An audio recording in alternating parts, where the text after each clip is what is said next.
¿Sí, sí se ve la imagen? No. No, De... doctor. Lo vemos a usted, doctor, Eso, pero no las diapositivas. no, a mí ahorita. Ya. Listo, ya vamos a empezar, bueno. Listo, doctor.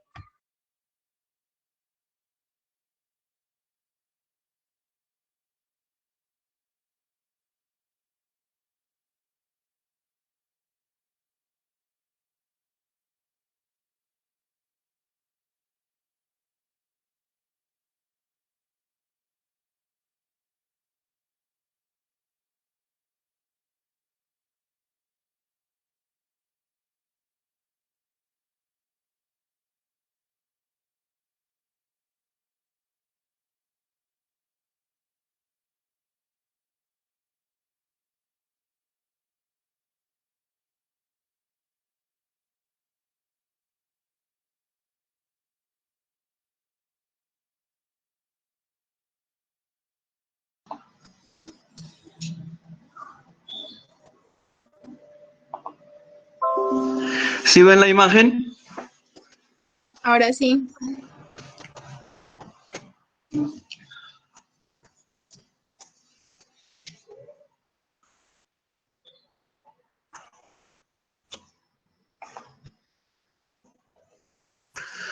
Bueno, la charla que vamos a dar hoy es sobre urgencias coloproctológicas. ¿Sí me escuchan bien? Sí, señor. Sí, señor. Sí, señor. Perfecto. Bueno, esto va a ser prácticamente una continuidad de lo que habíamos revisado de tubo digestivo o de tracto digestivo inferior. Que acuérdense que abarca desde el ángulo de Treis hasta el margen anal o conducto anal. Entonces, ahorita vamos a hablar específicamente de patologías que llevan al paciente a solicitar urgencia, ¿sí?, en un evento de coloproctología. No es hablar de la enfermedad como tal de coloproctología, porque eso lo estarán viendo específicamente en otra charla. Aquí va a ser sobre urgencias. ¿Por qué acude el paciente a urgencias por una enfermedad proctológica? Recordando, y es muy importante, ¿sí?, la anatomía de lo que es la región del colon, recto, sigmoides, ¿sí?, su irrigación, tanto arterial como venosa.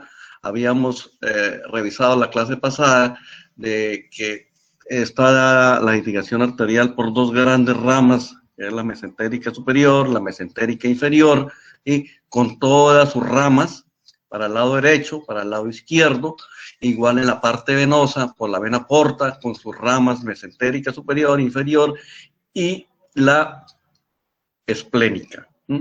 Esto es muy importante tenerlo en cuenta, porque van a haber urgencias, más que todo a nivel de formación de trombos sobre esas regiones, ¿sí?, que son las trombosis mesentéricas.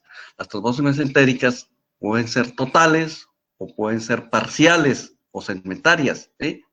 Es un trombo que se origine en el tronco de lo que es del tronco de lo que es la mesentérica superior, pues nos va a llevar a un proceso necrótico de un gran segmento del intestino, tanto delgado como el intestino grueso, más que todo la parte derecha, y la mesentérica inferior nos va a dar una lesión de lo que es la parte colon transverso distal, descendente, sigmoides, recto y ano.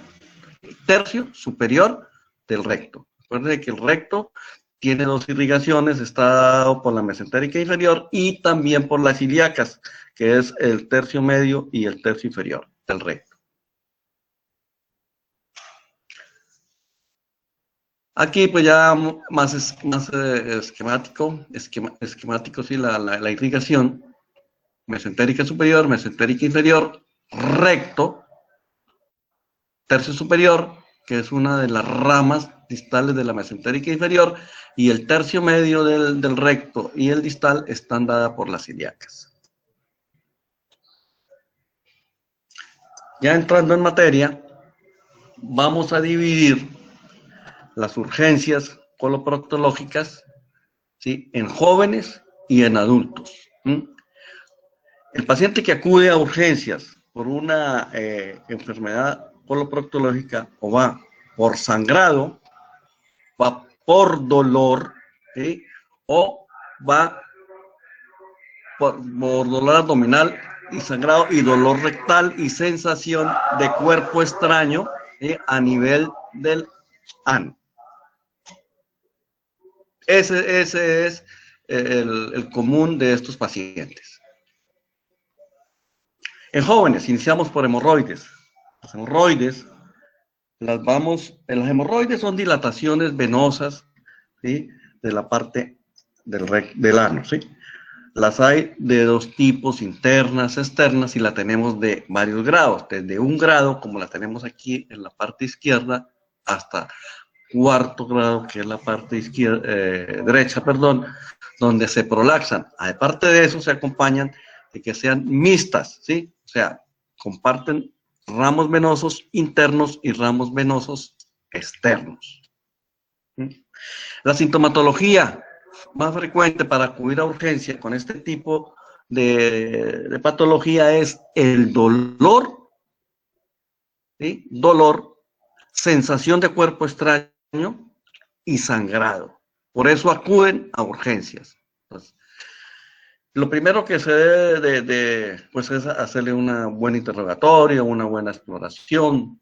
Si vemos que no hay compromiso hemodinámico, inestabilidad hemodinámica, que el paciente está estable, podemos iniciar un tratamiento, pero a este paciente hay que llevarle a hacer una colonoscopia para revisar si esas hemorroides están mixtas y en qué grado están y qué tipo de cirugía se le puede hacer. Otra urgencia de las hemorroides es cuando se trombosan. Uno de esos vasos forma un coágulo y es un dolor intenso, así sea grado 1 a grado 4, el cual hace que ese paciente vaya llorando a urgencias pidiendo auxilio. El tratamiento inicial ahí mismo es, como ya está el trombo y se aprecia, hacer una incisión sobre esa hemorroides, que esa hemorroides no te va a sangrar, ya está trombosada. Y ese es el tratamiento inicial. Posteriormente hay que seguirlo valorando con la consulta, hacerle su colonoscopia para hacer el tratamiento definitivo. En pacientes jóvenes también hablamos de los pólipos. Lo vimos en la clase pasada que hay pólipos con base delgada, base amplia, pólipos peniculados. Porque los pólipos son crecimientos al interior de la luz del colon. ¿Cuál es la urgencia de estos pólipos cuando se manifiesta? Sangrado, se pueden ulcerar y ellos mismos rotan sobre su eje y se necrosan, y hasta el mismo paciente llega con la expulsión de ese pólipo. Pero por la sospecha tenemos que hacer una colonoscopia. Si no hay un sangrado que comprometa en ese momento la vida del paciente, se maneja con observación, que no se toma su cuadro hemático, ver que no haya bajado la hemoglobina, que no hayan datos de irritación peritoneal para poderlo dar de alta y manejar por la consulta externa. ¿Sí? Acuérdense que esos pólipos, la mayoría son hiperplásicos, pero también podemos encontrar dentro de ellos un cáncer. Un paciente que sospecha de un pólipo, pues hay que estudiarlo. Fisuras. Pacientes jóvenes llegan a urgencias por dolor intenso a nivel anal, incapacitante, quemante. Hay que apreciar si la fisura es única o si la fisura es múltiple. Más adelantito vamos a ver qué tipo de fisuras son las que pueden estar escondiendo una patología infecciosa o una patología tumoral. Entonces, no menospreciar a un paciente que llega a urgencias con dolor anal por una fisura. Ahí puede estar escondido un cáncer o una enfermedad infecciosa de transmisión sexual. Ya en adultos el paciente que llega a urgencias por sangrado, por dolor abdominal y dolor rectal. Dentro de la clasificación en los adultos de la patología coloproctológica en urgencias tenemos los divertículos, la angiodisplasia la isquemia intestinal y el cáncer. Ya lo habíamos revisado en la clase anterior, pero aquí vamos a recordar otra vez. Entonces, los divertículos son saculaciones que se presentan en la pared del colon, saculaciones, crecimiento hacia afuera de la luz, no como los pólipos que son crecimiento hacia adentro de la luz. La urgencia de estos divertículos, ellos primero se inflaman, luego se van a ulcerar, posteriormente van a sangrar y se pueden hasta perforar. Entonces es una urgencia, un divertículo perforado, nos da una peritonitis fecaloide, que es una peritonitis, es un pronóstico grave, ¿sí? El tratamiento inicial, cuando se sospecha que clínicamente hay divertículos por dolor abdominal, distensión abdominal, un paciente que llega quejándose constantemente que tiene diarreas intermitentes, ¿sí? Que con ciertos alimentos el colon se inflama, dicen, es que ya me duele el colon, ya sé que me dijeron que tenía divertículos. Entonces, aquí si no hay una inestabilidad hemodinámica, si no hay datos de irritación peritoneal, este paciente es candidato para estudiarlo. En su momento, quitar el dolor, ¿sí? Controlar si tenemos diarrea, darle tratamiento, pero hay que hacer el estudio. Vamos de lo más simple a lo más complejo, pues vamos a hacer un colon por enema si amerita hacerlo, ¿sí? Una colonoscopia. Ya, si la colonoscopia nos dice, estamos sospechando de que hay alguna tumoración, que haya un sangrado, hay que hacer otro estudio, una tomografía, una angiografía. La angiodisplasia. La angiodisplasia es una patología muy común en pacientes de edad avanzada, más que todo a nivel de colon derecho. Es un diagnóstico que se hace por descarte, diagnóstico diferencial. Pacientes que llegan a urgencias con sangrado, una rectorragia profusa, pacientes de edad avanzada, ¿sí? Con ese sangrado en esos pacientes, lo primero que se sospecha trae un cáncer, ¿sí?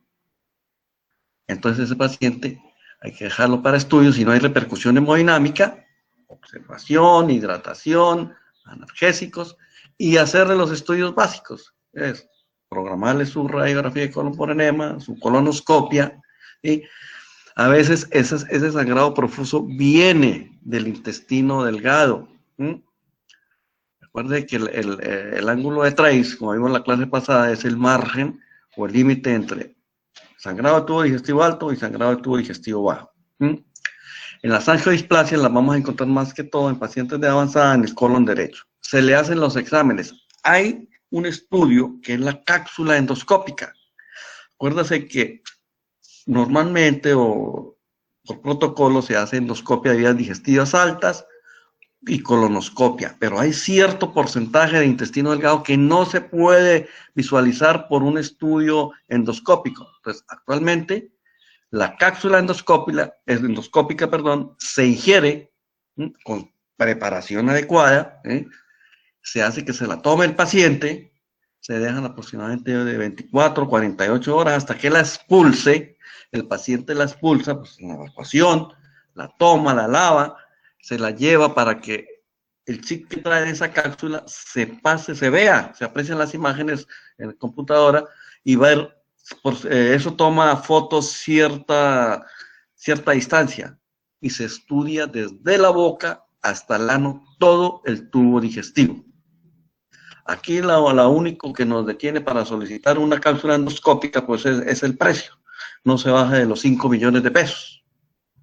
Pero es el estudio ideal para revisar sangrado de tubo digestivo en un paciente donde no encontramos hallazgos por endoscopia alta ni colonoscopia de sangrado. Esto es lo que no queremos tener, o lo que no queremos llegar a operar un paciente ya con una isquemia intestinal dado por un trombo a nivel de una de las arterias mesentérica superior, inferior, o a veces hasta el tronco celíaco, donde se nos va a necrosar todo el intestino, donde lo único que tenemos es que resecar, hacer una resección intestinal amplia. Ese paciente, pues el pronóstico es malo. Pero hay que sospechar de estas isquemias intestinales en pacientes cardiópatas con fibrilaciones auriculares que han estado enviando trombos constantemente, y eso es lo que causa un paciente cardiópata con fibrilación auricular que llega a urgencias con dolor abdominal, distensión abdominal, ¿sí? O pacientes que han estado postrados en cama mucho tiempo con deshidratación, diarrea, nos llegan con este tipo de patologías, isquemias mesentéricas, ¿sí?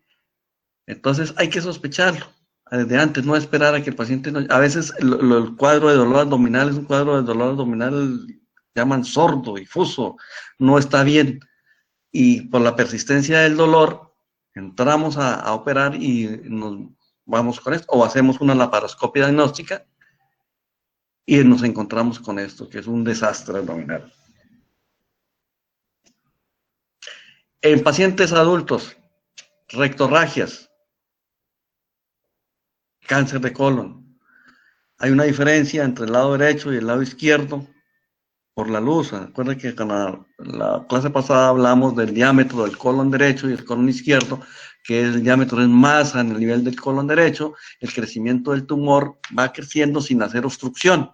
Se va a manifestar más bien que todo por anemia, manifestaciones de malestares generales, pérdida de peso. Y un paciente de edad avanzada con anemia, hay que hacerle un estudio endoscópico para ver si no hay una tumoración oculta. El colon izquierdo, por el diámetro, se va a manifestar más. A veces llegan pacientes, no llegan pacientes a urgencias con cuadros de obstrucción intestinal, sin ninguna otra manifestación. Y pacientes jóvenes, paciente que llega a urgencias, dolor abdominal, distensión abdominal, vómitos fecaloides, ausencia de gases y deposición, tomamos una placa simple abdomen, vemos distensión de asas, ilios paralíticos, por persistencia del dolor y datos de irritación peritoneal, entramos y lo que encontramos es una tumoración a nivel de colon izquierdo, obstrucción, porque el tumor creció y la única manifestación que dio ese tumor fue iniciar con una obstrucción intestinal, sin ninguna otra sintomatología.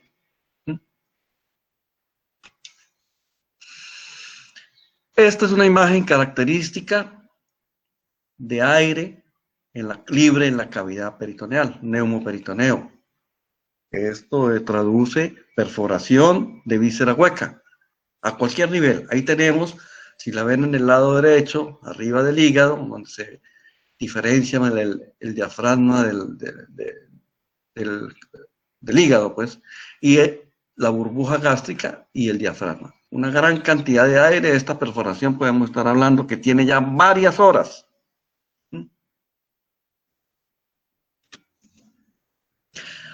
Vamos a hablar sobre los traumatismos de colon, recto y ano, que es otra de las urgencias proctológicas, el cual vamos a revisar. Del colon, vamos a dividirlas en heridas por arma de fuego, en heridas por arma punzocortantes y traumatismos cerrados, o iatrogénicas, ¿sí? Iatrogénicas por un estudio endoscópico, por colocación de enemas en pacientes de edad avanzada, donde se les es fácil porque llegan a urgencias. No, que hace como 5 días que no evacúa la abuelita o el abuelito. Entonces se les hace fácil colocar un enema. ¿Y qué es lo que pasa? Que al colocarle el enema, le perforan un divertículo. Iatrogénicas, en cirugías, en procedimientos quirúrgicos que no sean específicamente del aparato digestivo, se hacen lesiones a nivel del recto, del ano. Por ejemplo, está muy relacionado con procedimientos ginecológicos, ¿sí? Donde hay tumoraciones de ovario muy grandes, donde hay que extraer el útero, a veces urológicos, ¿sí? Y por contigüidad se hace una lesión inadvertida en el colon. Y cuerpos extraños. ¿Qué son los cuerpos extraños? Introducción de cuerpos extraños vía rectal. Estos serían traumatismos de colon y iatrogénicos. El recto tiene la distribución de que 2/3 los vamos a encontrar dentro del peritoneo y nos puede dar manifestaciones intraperitoneales, dolor abdominal, irritación peritoneal. Y hay 1/3 que es extraperitoneal, que no nos va a manifestar nada a nivel abdominal. Causas de trauma rectal. Tenemos las heridas por arma de fuego, las heridas por arma cortopunzante, los traumatismos contusos, los accidentes eróticos, las violaciones, los cuerpos extraños, la rectosimoidoscopia, ¿sí? Que serían por estudios diagnósticos, ¿no? Iatrogénicos. Es frecuente en urgencias que nos llegan pacientes con cuerpos extraños a nivel rectal y ahí nunca nos van a decir nada. Pero empezamos a hacer la historia clínica, paciente que llega con dolor abdominal, paciente adulto masculino. Es más frecuente encontrar este tipo de objetos que se introducen, ¿sí? Se introducen conscientes porque lo hacen conscientes, y como ya no pudieron hacer del baño y empezaron a vomitar con dolor abdominal, distensión, van a urgencias, no nos dicen absolutamente nada, y en el protocolo de explorar a un paciente, pues se le toma su plaquita de abdomen simple, ¿sí? Y nos encontramos con muchos artículos que ahorita vamos a ver. Aquí tenemos hasta pistolas, tenemos hasta botellas, hasta celulares encontramos también. Esto es un poco de las imágenes, pero hay mucha cantidad de todos los objetos que podemos encontrar, ¿sí? Que los pacientes de que el colon hace una presión negativa. ¿Y qué es lo que hace? Lo que hace es introducirlo más, ¿sí?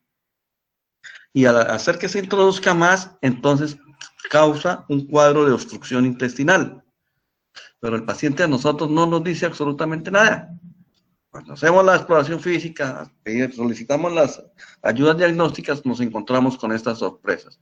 Inicialmente, cuando vemos que ese objeto extraño es bajo, ¿sí? Que no se ha ido al colon transverso o ha ascendido a más al ángulo esplénico, entonces eso lo podemos pasar a cirugía y también por vía rectal extraerlo, paciente con anestesia general, ¿eh?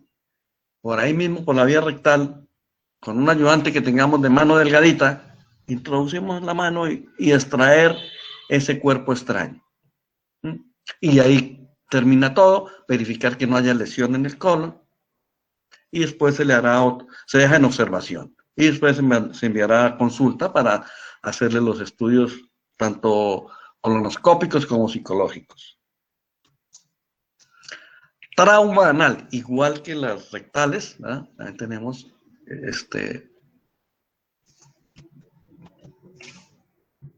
contusas por accidentes, por violaciones, por cuerpos extraños, por instrumentación, por heridas por arma de fuego, por heridas por arma cortopunzantes. Aquí hay que tener en cuenta algo, ¿sí? Si ese trauma anal compromete o no los esfínteres del ano, ¿sí? Si no hay compromiso de los esfínteres, se le puede dar manejo en observación, si hay laceraciones a nivel perianal, pues suturarlas o dejar en observación. Pero si hay un compromiso de esfínteres, ¿sí? Porque haya sido una violación, porque haya sido introducción de cuerpos extraños a nivel anal que hacen la destrucción de esos esfínteres, hay que repararlos inicialmente en cirugía, pero a este paciente hay que hacerle una sigmoidostomía, ¿sí? O una colostomía temporal. ¿Para qué? Para que esa lesión que hubo en los esfínteres sane, y luego esa colostomía después se cierra, ¿sí? Por eso se hace, es una colostomía temporal. La otra sintomatología por la que llega el paciente a urgencias en las enfermedades coloproctológicas es el dolor perianal, ¿sí? Ya hablamos de las hemorroides, de las fisuras. Aquí quería comentarle, pues las fisuras pueden ser traumáticas, ¿sí? Por introducción de cuerpos extraños, por estudios diagnósticos como colonoscopia, rectosigmoidoscopia, cirugías de hemorroides, ¿sí? Y pueden ser infecciosas. Les comentaba, una fisura anal no hay que menospreciar, porque dentro de una fisura anal nos puede estar hablando del que el paciente traiga una infección, como SIDA, tuberculosis, clamidia, enfermedad de Crohn o algún tumor, tumor anal. La primera manifestación es del cáncer anal, es abrir con una lesión, una fisura. Entonces, no, es una fisura, dale para el dolor, baños de asiento, analgésicos, dieta y alta. No, a este paciente no hay que dejarlo ir, a este paciente hay que darle su tratamiento en ese momento, pero hay que canalizarlo con el proctólogo.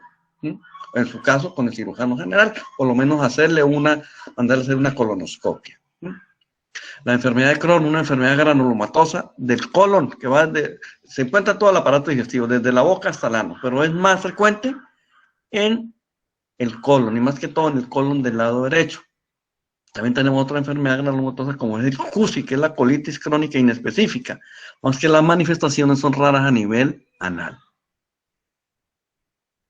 En pacientes con enfermedad de Crohn, aparte del dolor y de las fisuras, también vamos a encontrar fístulas. Eso lo vamos a ver en un momento. Aquí es nada más que todo una imagen de una colonoscopia donde vamos a apreciar las tumoraciones en el colon izquierdo, cómo la misma tumoración de forma circular va invadiendo la luz hasta cerrarlo completamente. El colon izquierdo, la manifestación del cáncer en pacientes jóvenes nos puede obstinar. Ya cuando operamos es que nos damos cuenta, este paciente está en un colon, o por ayudas diagnósticas como una tomografía, pero cuando el paciente llega obstruido, el paciente hay que operarlo. Esta es una imagen del estudio de una rectosimoidoscopia, nos llega hasta la unión del simoides con el colon descendente.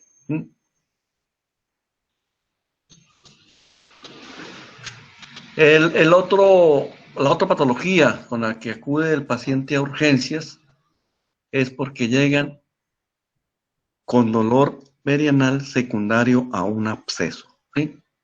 El 90% de estos no son específicos, es una papila criptoglandular que se inflama y produce la colección. Pero hay un 10% que sí son específicas. Debemos de tener en cuenta a estos pacientes, ese 10% nos puede estar hablando de una tuberculosis, una actinomicosis, un linfogranuloma veréreo, una misma enfermedad de Crohn, una colitis ulcerosa crónica inespecífica, ¿sí? O por trauma. ¿Sí? Entonces, estos pacientes que llegan a urgencias por dolor y un absceso, pues hay que pasarlos a operar. ¿Sí? Debridarles ese absceso, esa herida se queda abierta, ¿sí? Se toman muestras de laboratorio, biopsias, si se ve algún tejido que no veamos que es normal. ¿Sí? Otro porcentaje de estos pacientes, el absceso llega ya drenado, solo drena. ¿Sí? Y es en estos pacientes que el absceso drena solo y más adelante se nos van a manifestar con una fístula. Perdón. Entonces ya hablamos de lo que son los abscesos. Ahora, el absceso drena solo, y si drena solo, él va a tener una comunicación con la parte interna del recto y la parte externa perianal, con una fístula, muy diferente a una fisura.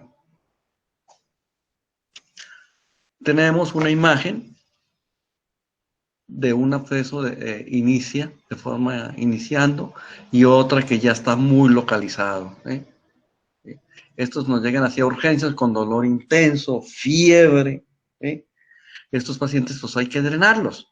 De forma radiada se hace una incisión en la piel, se drena, se lava, se toma muestra para laboratorio, patología si se requiere, y continuamos con tratamiento con antibiótico aproximadamente unos 7 días.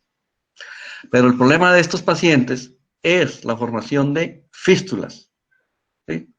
Fístulas. Entonces hay una comunicación que hay entre esa colección y la parte interna, que es el recto, y ese sería el orificio primario, y el orificio secundario sería el orificio que queda en la parte perianal.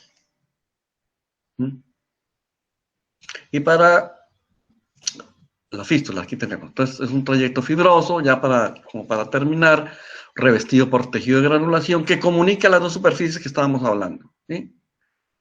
Un orificio primario interno que va hacia la luz del conducto anal y un orificio único o múltiple, que es a nivel de la piel perianal. Cuando son múltiples, no tenemos que descartar una enfermedad de Crohn, igual que las fisuras.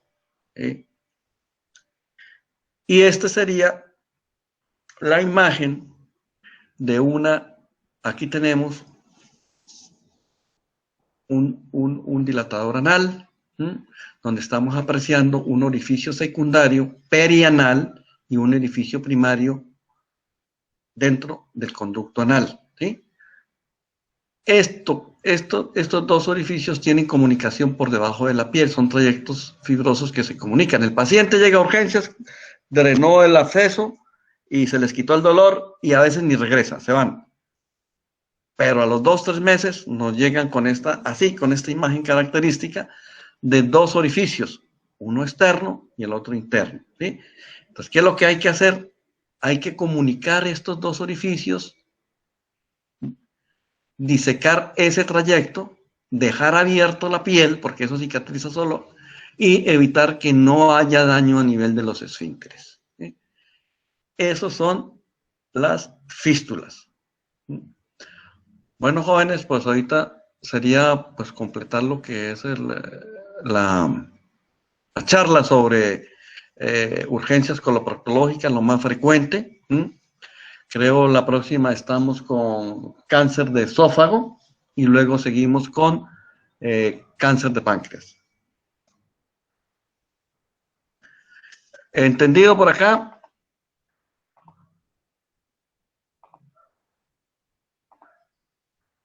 Sí, señor. Bueno, pues, ¿alguna duda, alguna pregunta?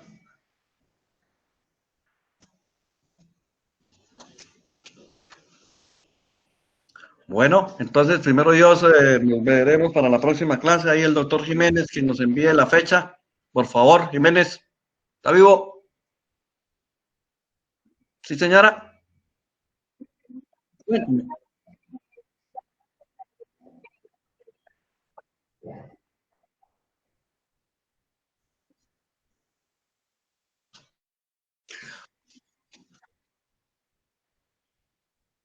No hay contraindicaciones. Mira, si la fístula ya está formada, pues este paciente no va a mejorar, a no ser de que traiga, pues son pacientes adultos de pronto con alguna cardiopatía o algo que nos contraindique hacerle procedimiento. O sea, hay que ponerlo en la balanza, pero en sí el procedimiento se hace sin ninguna complicación.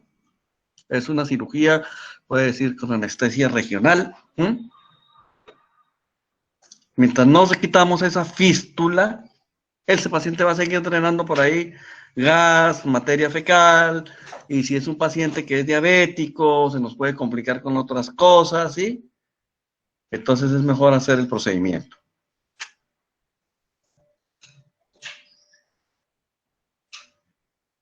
¿Alguna otra?